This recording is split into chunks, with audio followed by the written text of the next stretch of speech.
Um, yeah, all of you, thank you for joining. Obviously, we've had to change the format to be a webinar based on the current environment surrounding COVID-19. Yeah, we hope that we can organize an in-person session in the very near future. To keep the session interactive, we'll share a few polls along the way, so it would be greatly appreciated if you can participate in those, but that's not mandatory at all. So yeah, look, we thought that, in the current environment, it would make sense to get to take a view of what COVID-19 means for kind of finance and risk practitioners.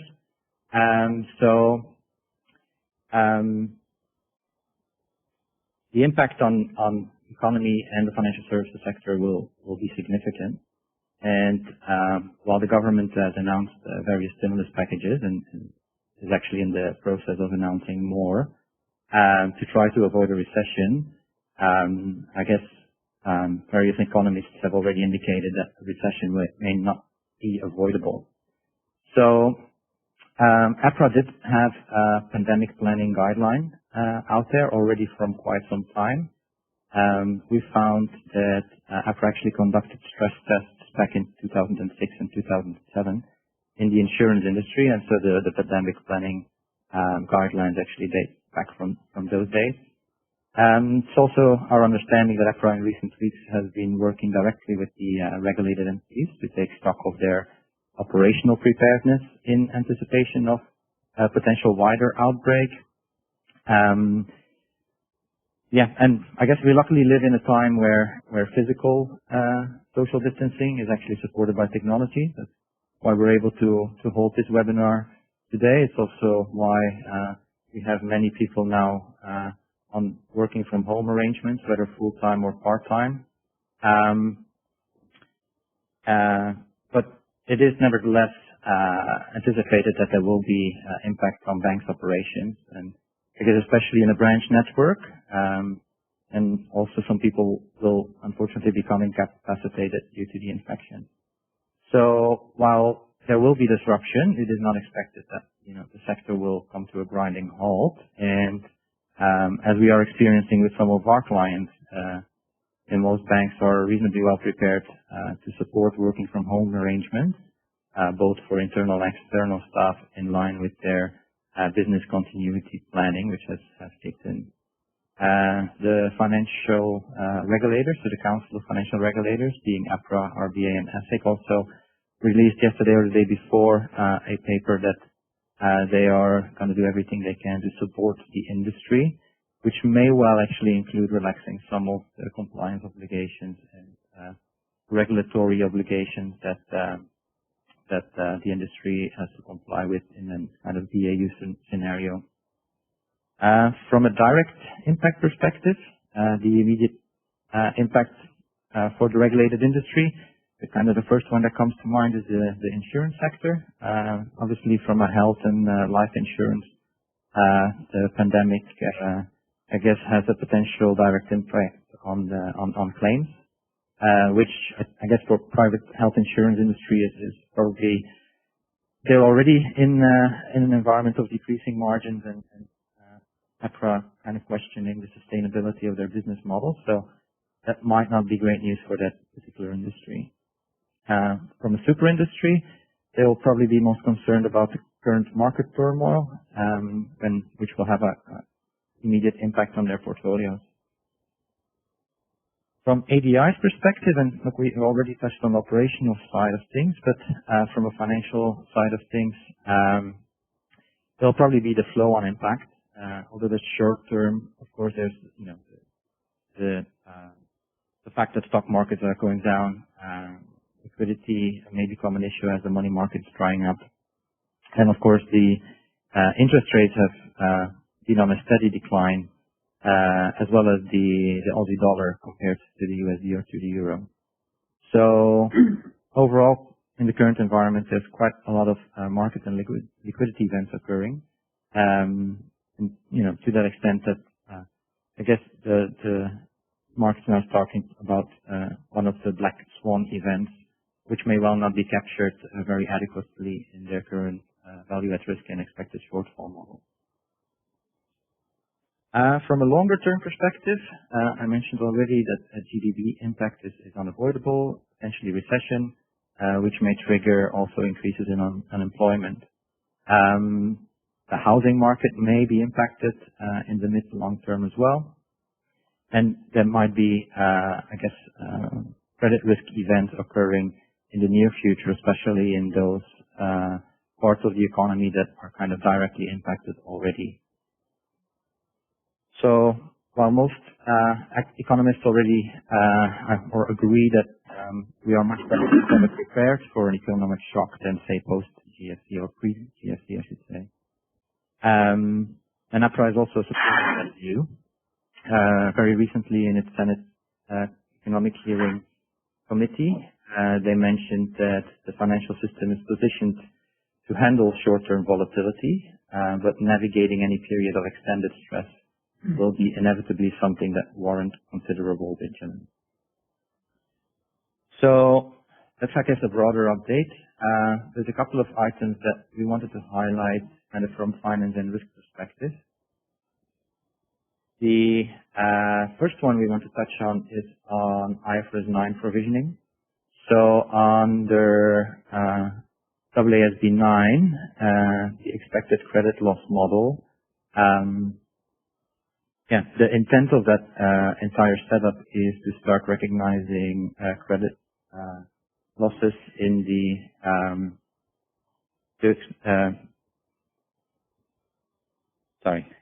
to recognize expected credit losses earlier in the economic cycle. So in the current environment, I guess there's two kind of items impacted. That's first of all on the probability of default, which is a function of expected, economic scenarios. We'd expect that banks will be revising their probabilities around worsening economic outlook and potentially adjust some of their variables in terms of their modeling. And secondly, as we progress through this crisis, and especially in certain parts of the industry, we would expect there to be significant amount of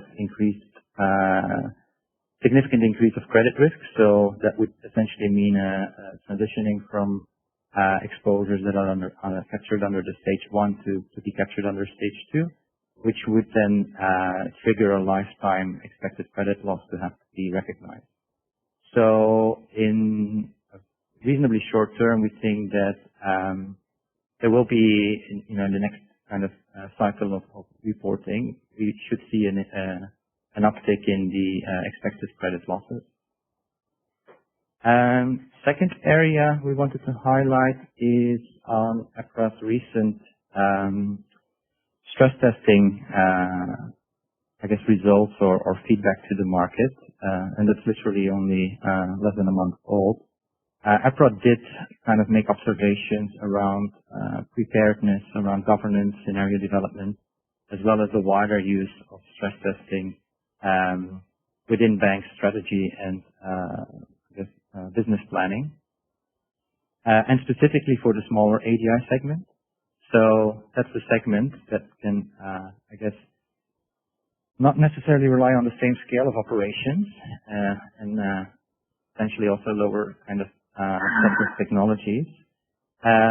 So while risk and finance functions, will be required to increase the sequence of reporting to regulators, and smaller industry is heavily reliant on key personnel to actually prepare the reports for both internal and external stakeholders.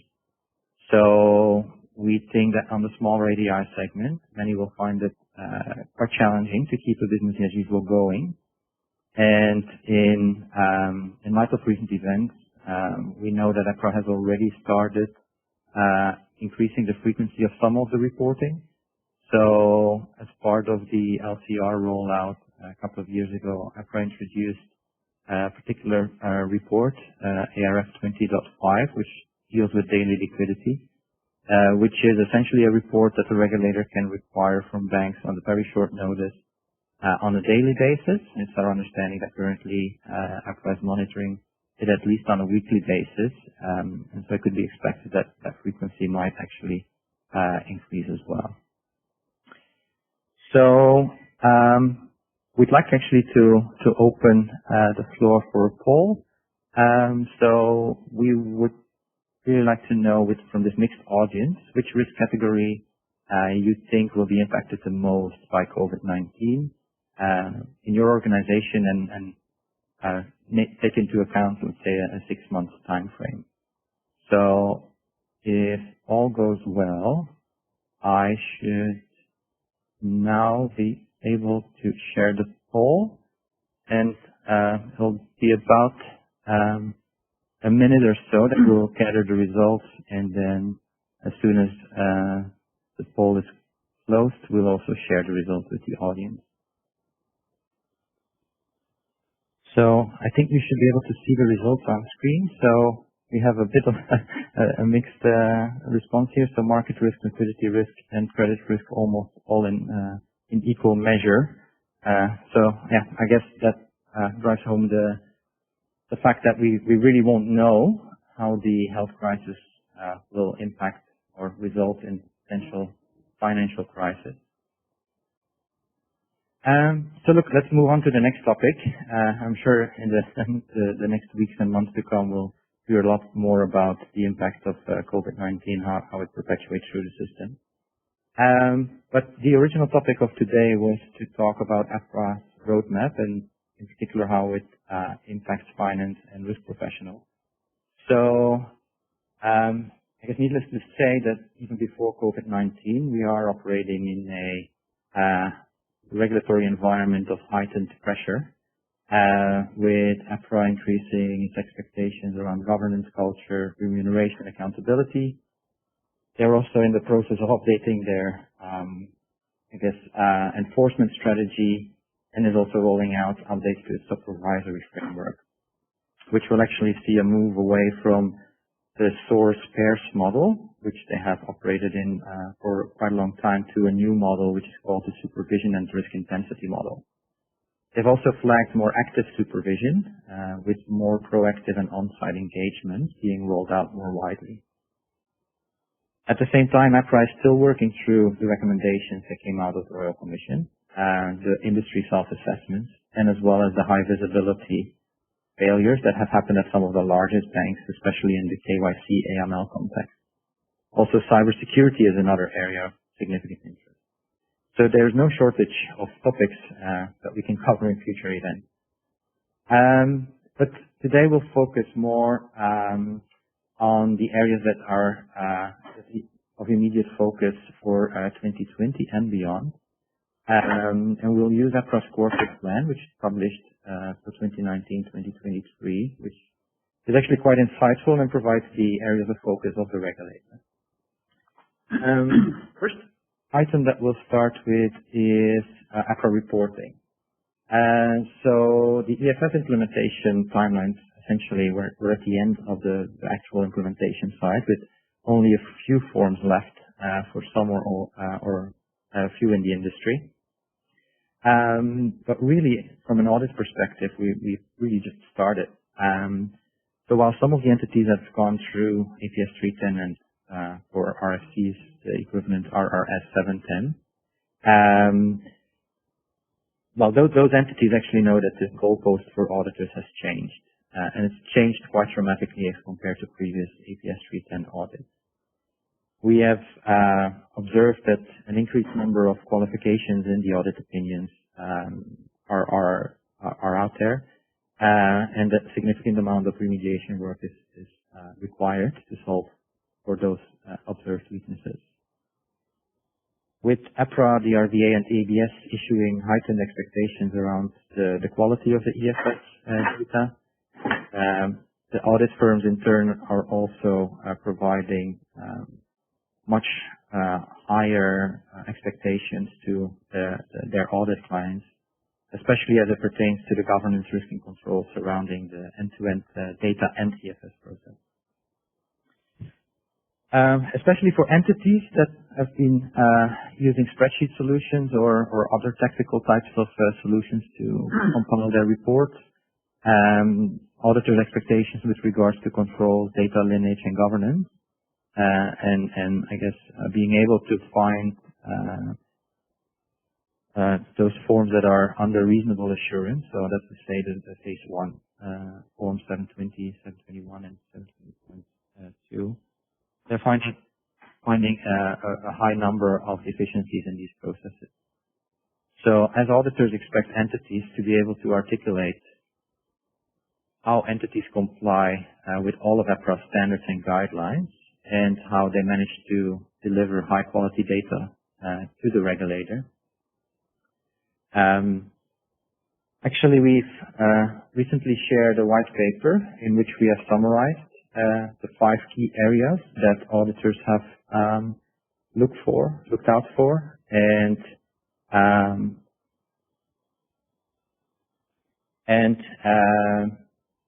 these items are, first of all, there's the governance side.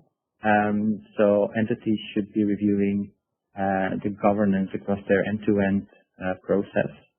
That includes basically from data capture through to how business rules have been defined, who has signed off on those, and then also how they ultimately are reported in their EFS. Entities should also review their data quality benchmarks and implement data quality measurement and ongoing monitoring of those measures across their process to ensure that the data that is submitted sits within the data quality thresholds that are specified under RPG 702. Within the end-to-end process, entities should also look at the effectiveness of their controls throughout the financial year, and also evidence those controls, which is an area that is particularly a focus for the auditors when they come in. Also, from an infrastructure perspective, in terms of data and system management, we see that it's quite an area of focus to ensure that for auditors, they can observe the system controls that are in place and how the end-to-end process has been automated. And lastly, there are key artifacts that auditors will look for when they perform their APS 310 audit. That goes through from how business requirements were defined, which use of proxies the entity is using with regard to their EFS obligations, and also if and how they have performed the testing of the solution before the initial submissions to the regulator. So that leads us to a second poll question. That is, how confident are you that your organization will receive a clean APS 310 audit opinion for the current financial year? So the answers range from very confident, somewhat confident, uncertain, to not confident at all. And bear with me for 1 second while I bring up the poll.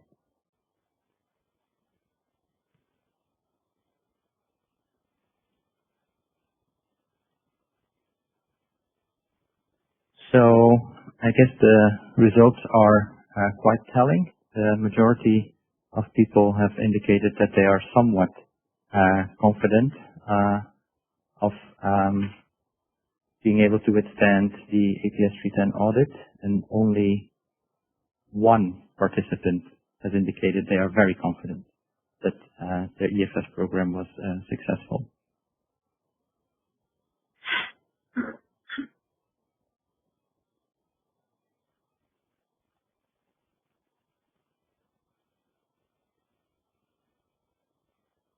With both APRA's and the auditor's expectations surrounding data risk management, which is spelled out in CPT 235, as well as the data quality, entities really ought to think holistically about how they manage their data. We observe industry best practice includes identifying critical data elements and ensuring a fit for purpose governance, risk, and controls environment for those critical elements across the end-to-end data lifecycle. Clear identification of the roles and responsibilities, and including the ultimate accountability for data quality and the data lifecycle controls are important.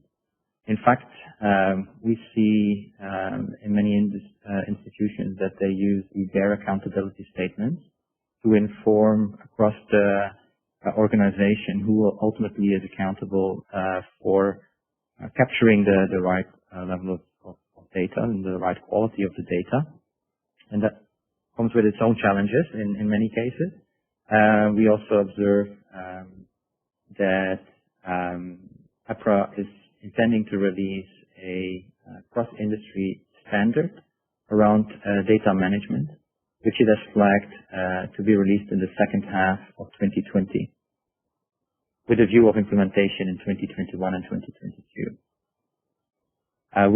Especially within the larger entities, we know that they've already been working towards a more enterprise-wide improvement on their data governance and data strategy framework, often under the data office with executive level buy-in. So CDO offices are tasked with executing data strategies that enable digital strategy as well as improving customer insight and single customer view, as well as increased analytics.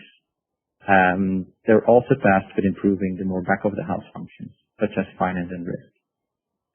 So there's both a number of regulatory drivers to improve the management of data, but there are definitely other compelling reasons for organizations to improve how it captures and analyzes its data.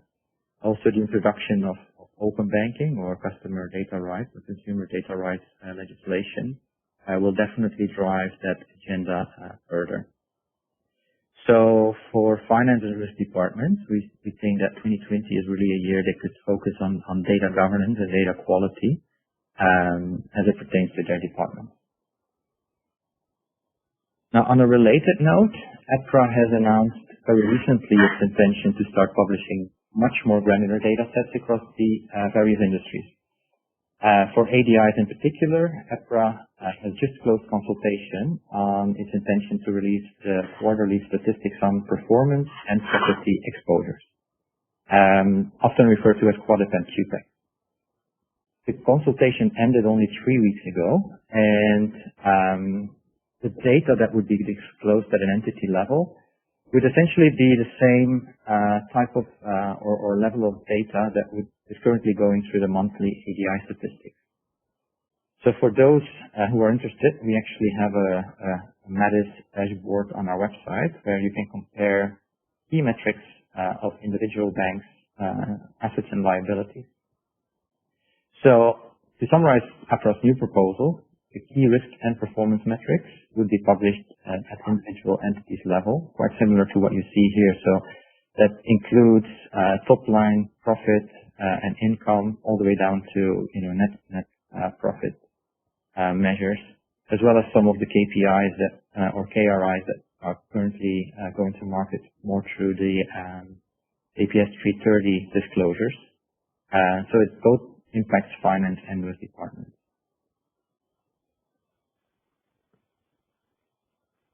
While we have a number of reservations around that feasibility of their proposal as it currently stands, and in fact we did send, we took advantage of APRA's consultation to also send a response to them, because there are quite a few concerns. But APRA's agenda in terms of improving transparency is not just for banking, but across all its regulated entities. Is politically driven, so we do anticipate that there will be a very significant uplift required surrounding the governance and controls related to the forms that go public. So we work with quite a few entities, and within their APRA reporting realm, those forms that go public do come under a higher level of governance. That means getting approvals internally, sign-offs before they actually get published to APRA. So imagine in the scenario that APRA does go ahead with its reform as it stands, there will now be over 20 forms that essentially have data that go public. So they span typically both finance, risk, and treasury departments. So it includes the LCR ratios from a liquidity perspective. It also includes some capital measurements. And then, as you can see on the screen, a whole raft of additional forms that actually are used in those disclosures. So that would be quite an impactful, change in the way that the industry needs to cope with additional data being published by the regulator. We move on to the last topic of this webinar, and that is related to APRA's focus on capital requirements. So, from many years actually now, the BASEL reform, essentially driven by international BCBS, and then being adopted locally and in other jurisdictions. There has been already over time a lot of changes, but it is in fact now still is due for the kind of latest major change, and it's often referred to as Basel IV, while the BCBS still refers to it as Basel III.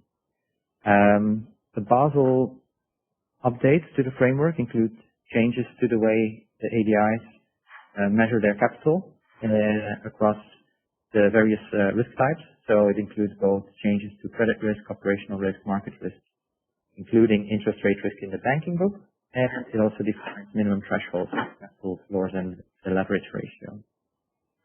Combined, these reforms are aimed at ensuring the ADIs maintain that unquestionably strong capital position. And to some degree, and especially in the context of Australia, it does also seek to level, or at least attempt to create a more level playing field between smaller ADIs, which are using the standardized approach for measuring risk and capital, versus those banks who are accredited to use the internal risk model under the IRB approach. The reform has been highly anticipated and has also been subject to many delays. And, well, it's not unlikely that further delays will be happening in the current environment. But under APRA's most recent update, they have published a timeline, which you can see on the screen for the various types of risk. And, some of the consultations are ongoing or have recently concluded. Other consultations are actually still going to go ahead later this year. So for ADIs, the volume of change is quite significant, and the impact on capital ratios may also be substantial. From an implementation side of things, ADIs really should be looking at funding their project teams to analyze the requirements, the impact on the data provisioning, and also start building the capabilities to support the quantitative impact assessments that APRA is intended to perform. This also will give them an early view on the impact, potential impact on capital. Now, we do anticipate quite a few challenges for the industry. So, looking at how, because the people aspect can basically be challenging, and we've actually learned that in a very recent experience with the EFS reform. That is, when the entire industry is faced with a big reform, all the organizations are looking to onboard the same skill sets at the same time. And especially in Australia, that can be quite challenging. So uplifting the internal capability and or partnering with specialists early can be required to ensure the right level of knowledge is embedded in the project team.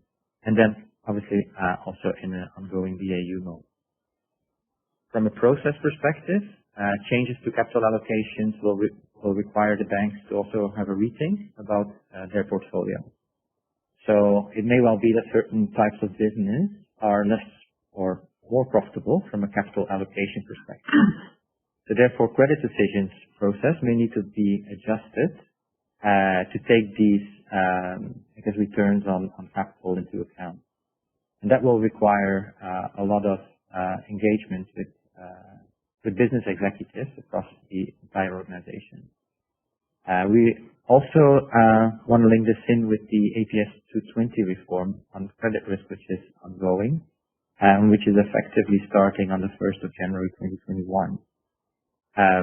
That reform requires banks or credit providers in the industry to look at its entire credit risk process, both from an onboarding credit decisioning perspective, but then also from a portfolio management perspective.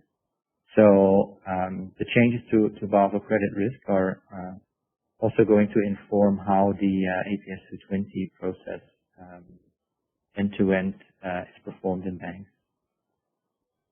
There's also going to be a big impact on Basel from a systems perspective. So many organizations, they are either using legacy technology in this space, mainly through implementation of Basel II programs, which is probably about a decade ago now.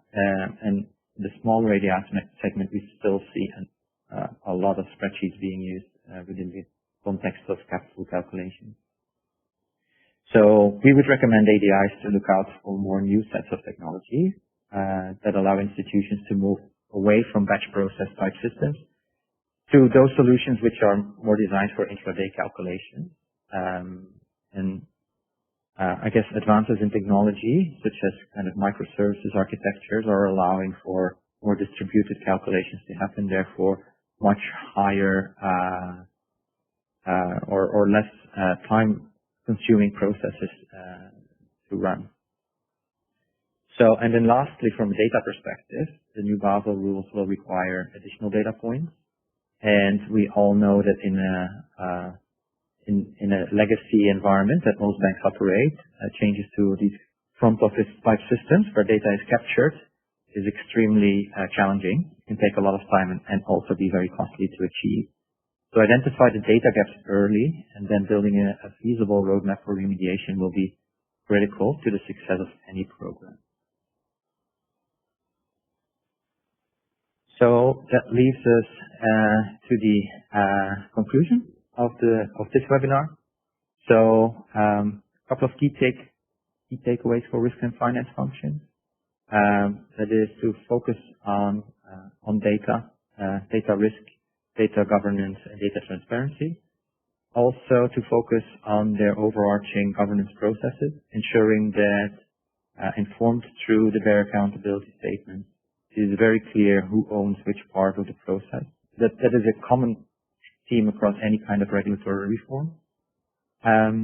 Also do ensure that you are ready for the APS 310 audit and I guess do not assume that previous clean audit opinions will automatically result in EFS audit opinions being entirely clean.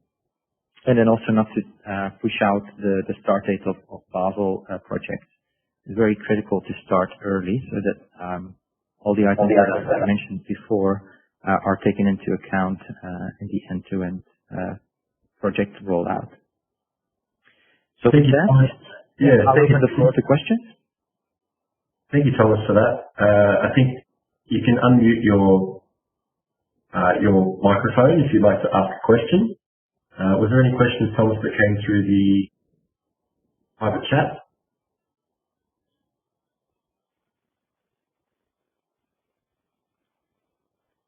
I did have a few questions coming through, David. Great. One question refers to the critical data element as per RPG 702. And the question here is how the CDEs are defined in RPG 702. And why do audit firms require ADIs to determine a list of critical data elements? So, the way that we've seen this has been interpreted is that within the RPG 702, there are priorities assigned to parts of the APRA forms. So there's very high priority, and then standard priority. So as you may be aware, depending on that priority, there is a quantitative threshold that has been set, and that is dependent on the type of data, whether it's a flow item or a stock item or interest rate information. So what we see is that most of our clients are using that priority to determine what the critical data elements are across the EFS collection. So you can either use the actual forms and cells in those forms, but more broadly we see that APRA taxonomy definitions are used for that. So any cell that has a very high priority, the underlying data point, in taxonomy world it's called dimension or concept, are then tagged as being a critical data element.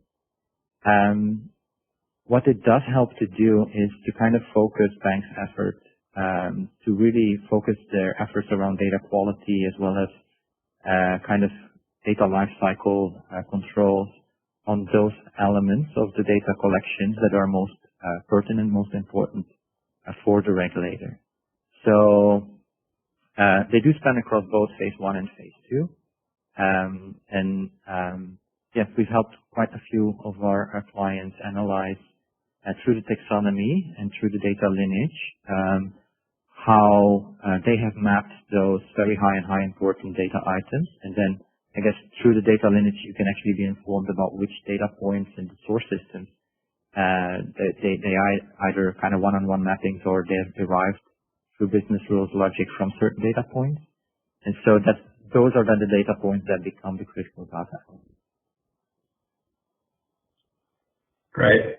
Is there anyone on the line, if you'd like to unmute at this second, if you've got any questions, just unmute and go away. Take it away.